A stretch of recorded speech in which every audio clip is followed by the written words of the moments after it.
నమస్కారము. ఇక్కడ చేసినటువంటి పాత్రికేయులకి మా సోదరులందరికీ ధన్యవాదాలు తెలియజేస్తున్నాము. నిన్నటి రోజున కేతిరెడ్డి నివాసంలో ప్రెస్ మీట్ పెట్టి కొంతమంది బిచ్చగాళ్ళు లేనిపోని ఆరోపణలు మా మంత్రి గారు సత్యకుమార్ అన్న గారి గురించి, మా అన్న హరీష్ అన్న గురించి కొన్ని వ్యాఖ్యలు మాట్లాడినారు.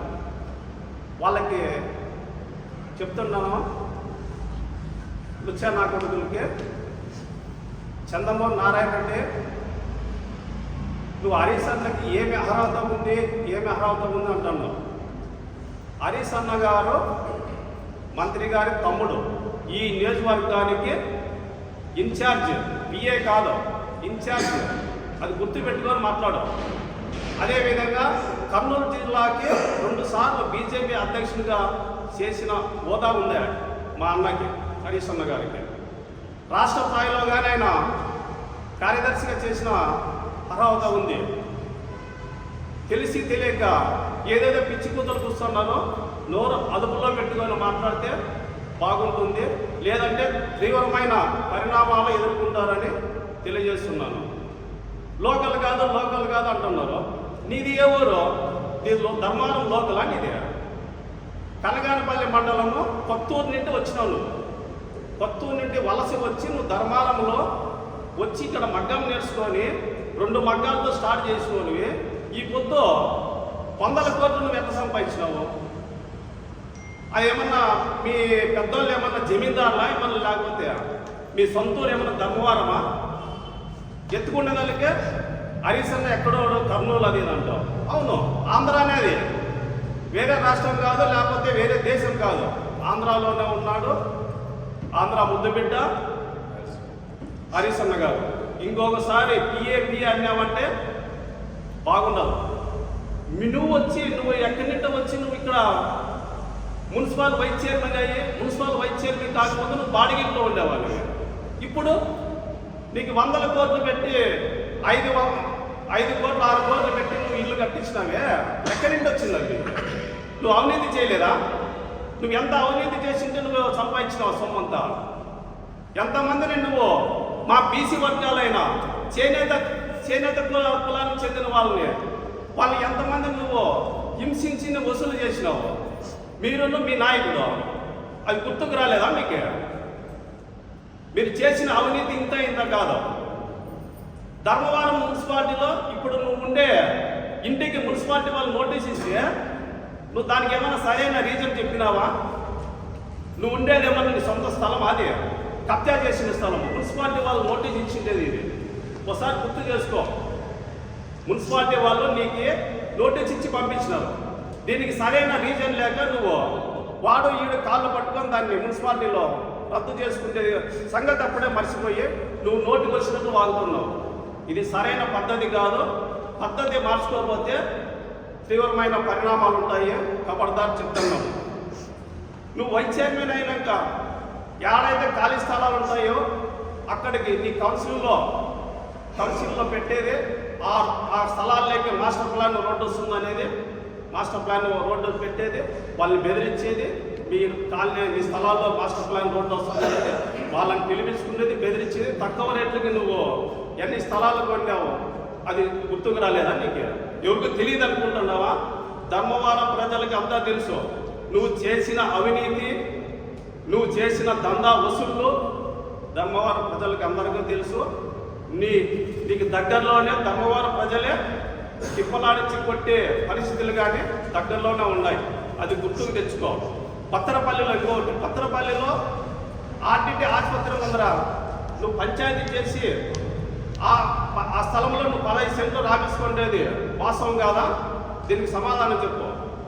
నువ్వు చేసిన అవినీతి. పోతుకుంటా పెట్రోల్ బంక్ దగ్గర ఏరియా వాళ్ళని బెదిరించి నువ్వు రిజిస్ట్రేషన్ చేసుకొని క్వార్టర్లు మళ్ళా వాళ్ళు కోర్టుపై ఇది చేసి మళ్ళా రిటర్న్ చేయించినావే, అది వాస్తవం కాదా? ఒకసారి గుర్తు తెచ్చుకో. నువ్వు హరీష్ అన్న గురించి, మంత్రి గారి గురించి మాట్లాడే స్థాయి నీకు లేదు. మీరు సోటా నాయకులు, ఏదో మీ నాయకుడు చెప్పినాడని విరవీగి చేస్తున్నారు. రాబోయే కాలంలో తీవ్రమైన పరిణామాలు ఉంటాయి. హరీష్ అన్న ఇంకొకసారి పిఏ అని అంటున్నావు. పిఏ కాదు, ధర్మవరం నియోజకవర్గానికి పెట్టిన మంత్రి గారు పెట్టిన ఇన్ఛార్జ్ అన్నగారి మీద ఎంతో నమ్మకంతో హరీష్ అన్న గారి మీద మంత్రి గారు పెట్టిన ఇన్ఛార్జ్ హరీష్ అన్న, నువ్వు ఈ విధంగా మమ్మల్ని ఈ విధంగా మాట్లాడుతున్నావు, కార్యాలయానికి వచ్చిన వాళ్ళు నువ్వు ఏ విధంగా మాట్లాడుతున్నావు అని నువ్వు నిన్న ప్రెస్ మీట్లో చెప్పినావో. ఒకసారి నువ్వు కానీ నీ మనుషులను కానీ ఆఫీస్ దగ్గర కింద కాపలా పెట్టు, పైన ఆఫీసులోకి వచ్చి దిగిపోయేటప్పుడు ఏమమ్మా మీకు ఎట్లా మీకు స్పందించినాడా, బాగా స్పందించినాడా హరీష్ గారు, ఏమన్నా మాట్లాడినాడా, ఏ విధంగా మిమ్మల్ని రిసీవ్ చేసుకున్నాడు అని ఒకసారి వాళ్ళు నువ్వు కనుక్కో. ఈ ఎన్డీఏ ఆఫీసులో హరీష్ అన్న గారు రిసీవ్ చేసుకున్నట్లా ఎక్కడే కానీ ఈ రాష్ట్రంలోనే కాదు ఎక్కడే కానీ రిసీవ్ చేసుకోడు. అదే ఆ విధంగా వాళ్ళ సమస్యల మీద వస్తే వాళ్ళు కూర్చోబెట్టి సాధారణంగా విని వాళ్ళ సమస్యలకు అప్పుడే ఏ సంబంధించిన సమస్యలు, రెవెన్యూ సమస్యలు కానీ, పోలీస్ స్టేషన్ సమస్యలు కానీ, వేరే సమస్యలు కానీ అప్పుడే వెంటనే వాళ్ళకి ఫోన్ చేసి పరిష్కారం చేస్తున్నాడు. మీ నాయకుడు మాత్రం కాదు, అక్కడికి ఫోన్ చేస్తానని చెప్పేది మా ముందర ఫోన్ చేసి మళ్ళీ పోయినాక వాళ్ళు వస్తున్నాడు, దాన్ని నిలబెట్టేశాను. అలాంటి బీజేపీ కార్యకర్తలకి, బీజేపీ నాయకులకి లేదు. నారాయణ రెడ్డి గారు తెలుసుకొని మాట్లాడండి. మీరు లోకల్ అని ఒకసారి అంటే మీది సొంతూరు యావూరు, ఇప్పుడు ప్రజెంట్ ఉండే రాప్తాడ నియోజకవర్గంలో పత్తూరు మీది. పత్తూరు నుండి నువ్వు వలస వచ్చినావు, వీటికి నువ్వేందు నువ్వు లోకల్ అవుతావు. ఇక్కడ ఉండే నీకు మున్సిపల్ చైర్మన్గా ఉండే, మీరు వైస్ చైర్మన్గా ఉన్నప్పుడు బీసీ మా నాయకురాలు, ఆ నాయకురాలు ఏం జరగనీకోకుండా మీరే అవాజ్ చేసినారు. పెత్తనం అంతా నీదే. బీసీలో ఉండే పేరుకి పదవులు అనుభవించేదంతా మీ సామాజిక వర్గం వాళ్ళే అనుభవించేది. మాది ఏమి జరగనీరు. మీ వైఎస్ఆర్ పార్టీలో ఉండేదే అది గుర్తు తెచ్చుకొని ఇక నిండైనా హరీష్ అన్న మీద కానీ, సత్యన్న మీద కానీ మీరు ఏదే విధంగా మాట్లాడితే తగిన రీతిలో బుద్ధి చెప్తాము. జాగ్రత్త. అదే ఈ ఇంకోడు ఉన్నాడు పిచ్చి సీనాగాడు, ఏమైనా పిచ్చి పట్టిందారా నీకే? బేవకూఫ్ నా కొడక, తిప్పలాడిచ్చి కొడతాం సందుల్లో. ఏమనుకుంటున్నావు నువ్వు? హరీష్ అన్న గురించి కానీ, మా మంత్రి గారు సత్యకుమార్ బలుగు బలహీన వర్గాల ముద్దు బిడ్డ సత్యన్న గురించి కానీ మాట్లాడినావంటే టౌన్లో ఎక్కడ కనబడితే అక్కడ పిచ్చి కుక్కను కొట్టినట్లు కొడతాం నా కొడక. నిన్ను బేవకూఫ్ నా కొడక, నువ్వు తాగి తందనాలాడి గోవాలో పోయి పార్కులో ఉండి తాగబోతు నా కొడక, నువ్వు హరీష్ అన్నని ఎట్లంటే అట్లా మాట్లాడతావరా నువ్వు? కపడదారు. ఏమనుకుంటున్నావో? ఇంకొకసారి నోరు జారిందా లాస్ట్ ఛాన్స్ ఇది నా కొడక. నువ్వు ఎక్కడ కనబడితే అక్కడ చెప్పుల ఆరంతో మెరవ చేస్తావు నా కొడకని. వసూళ్ళంట, వసూలు చేసినాడు అని అంటున్నారు. మీకు దమ్ముంటే, మీకు చేతనైతే నిరూపించండి. ఎవరితో వసూలు చేసినారో ప్రూఫ్ తేండిరా. ఉన్న వసూలు చేసినాడు హరీష్ అన్న, ప్రోగ్రాములకు వసూలు చేసినాడు, దానికి వసూలు చేసినాడు అని మాట్లాడుతున్నారు.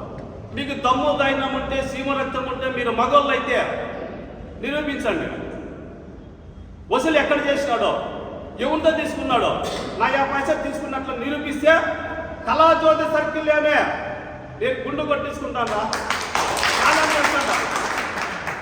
కళాజ్యోతి సర్కిల్లోనే మీరు నిరూపిస్తే పదాలంతా హరీష్ అన్న వసూలు చేశాడని నిరూపిస్తే మీ సమక్షంలోనే నేను గుండు కొట్టించుకుంటా. జాగ్రత్తగా మాట్లాడు. పిచ్చి సీనా, పిచ్చి ముదిరిపోయింది. నీకు పిచ్చి ఆసుపత్రికి పంపిస్తాము, జాగ్రత్త. ఏమనుకుంటున్నావో? నీ స్థాయి అంతా హరీష్ అన్న స్థాయి అంత నా పూక. సారీ దయచేసి క్షమించండి. నీ స్థాయి అంతా అన్న స్థాయి అంతరా? బేవకూఫ్, ఎక్కువ మాట్లాడితే నిన్ను ఏ విధంగా మేము బుద్ధి చెప్పాలో ఆ విధంగా బుద్ధి చెప్తాము. రమేష్, నీ స్థాయి అంతా రమేష్గా నువ్వు ఎంతలో ఉండాలో అందులో ఉండు.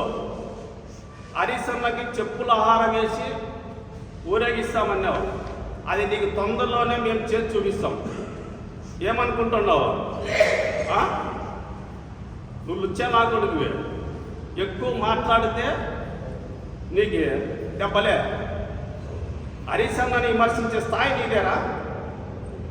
రాష్ట్ర నాయకుడు రా, బీజేపీ రాష్ట్ర అధ్యక్షుడు కావలసిన క్యాండిడేట్ మా అన్న సత్యన్న గారు ఆదేశాల మేరకు ఇక్కడ వచ్చి ధర్మవరం నియోజకవర్గం ఇన్ఛార్జిగా వచ్చి ఇక్కడ ఉన్నాడు. మీలాంటి వచ్చే నా కొడుకులు కాదు. మీరు ఏం మాట్లాడుతున్నారో ఏం లేదో ఒకసారి తెలుసుకొని మాట్లాడండి. రాష్ట్ర స్థాయిలో బీజేపీ అధ్యక్షుడు లిస్టులో ఉండాల్సిన అన్న మా మంత్రి గారు సత్యకుమార్ అన్న ఆదేశాల మేరకు ధర్మవరం నియోజకవర్గం నుంచి ప్రజల సమస్యలు 24 గంటలు ఇంటూ వారి సమస్యలు పరిష్కరించుకుంటుంటే మీకు ఓర్చుకోలేక ఒక బీసీ బలహీన వర్గాలు ఇంత అభివృద్ధి చేస్తున్నారే, ఇన్ని సమస్యలు పరిష్కరిస్తున్నారే, ఓర్చుకోలేక మిమ్మల్ని అగ్రవర్ణ కులాలు మిమ్మల్ని ఉసిగొలిపితే మీరు నోటుకు వచ్చినట్లు మాట్లాడితే రేపు పొద్దున ఎవడో రాడు, మీరే దెబ్బ తినేది. జాగ్రత్తగా 3 ఏళ్ళు ఉంటాడు, 2 ఏళ్ళు ఉంటారు. శాశ్వతంగా ధర్మవరంకు కాబోయే ముఖ్యమంత్రి సత్యకుమార్ అన్న. బీసీల అడ్డా ఇది. ఇప్పుడు నుండి సత్యకుమార్ గారే కాబోయే ఎమ్మెల్యే. 3 ఏళ్ళు ఉంటాడు, 3 నెలలు ఉంటాడు. ఎప్పుడు కలలోగా ఊహించుకోద్దండి మీరు. శాశ్వతంగా ధర్మవరం ఎమ్మెల్యే గారే సత్యకుమార్ అన్న. అది గుర్తుపెట్టుకొని మీరు మాట్లాడండి. ఏదైనా కానీ 3 ఏళ్ళు ఉండేది ఏదుంది వాళ్ళు అది ఇది అంటున్నారంట. అవన్నీ జాంతానాయమ్మ. ఇక్కడ బీసీల అడ్డా. బీసీలే ఇక్కడ కాబోయే, రేపు పొద్దున కాబోయే ఎమ్మెల్యేలు కానీ బీసీలే. మీకు స్థానం లేదు, అది మర్చిపోతున్నారు. మీరు గుర్తుపెట్టుకోండి. మీరు అగ్రవర్ణ కులాల అహంకారంతో మీరు మాట్లాడుతున్నారు. అవన్నీ పోయినా ఇంతకుముందంతా బీసీలకి ఏదైనా కానీ మా చేనేత కార్మికులకు కానీ చేనేత వాళ్ళకు కానీ మా బీసీలకు ఏదన్నా జరిగిందంటే మీరు ఈ ధర్మవరం పరిసరాల్లో కానీ ఉండని చెప్తుండా. మేమంతా ఒక్కటే మీ ముందుకి దండయాత్ర చేసిందంటే ఊర్లు ఇడిచిపెట్టి ఉరుకుతారు. జాగ్రత్త. పిచ్చి సీనాగాడు మాట్లాడతాడు. రాష్ట్ర ముఖ్యమంత్రి రా పిచ్చినా కొడక. చంద్రబాబు నాయుడు గారు ఏ పార్టీకి సంబంధించిన ఆయన, కూటమికి సంబంధించి ముఖ్యమంత్రి. ఒక ముఖ్యమంత్రిని పట్టుకొని నువ్వు సత్యకుమార్ వాడు ముఖ్యమంత్రి వాడు అంటావు కదా. నీకేమన్నా గుర్తుందా? కూటమి నాయకుల్ని ఎవరినైనా కానీ నువ్వు వాడు ఈడు అన్నావంటే గుడ్డలు ఊడి తీసి నేను కళాజ్యోతి సర్కిళ్లతో చెప్పులతో కొట్టాలి.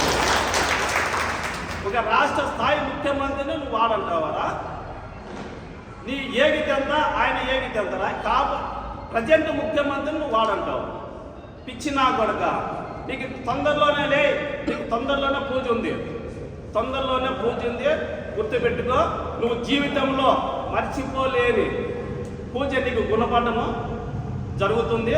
గుర్తుపెట్టుకొని ఇప్పుడు నుండైనా నోరు అదుపులో పెట్టుకొని నోరు మూసుకొని కింద పైన మూసుకొని ఉంటే జాగ్రత్తగా ఉంటే పర్వాలేదు. లేదు ఇట్టే వాగినామంటే మాదేదో చూపిస్తాము, చూసుకో నా కొడకానికి.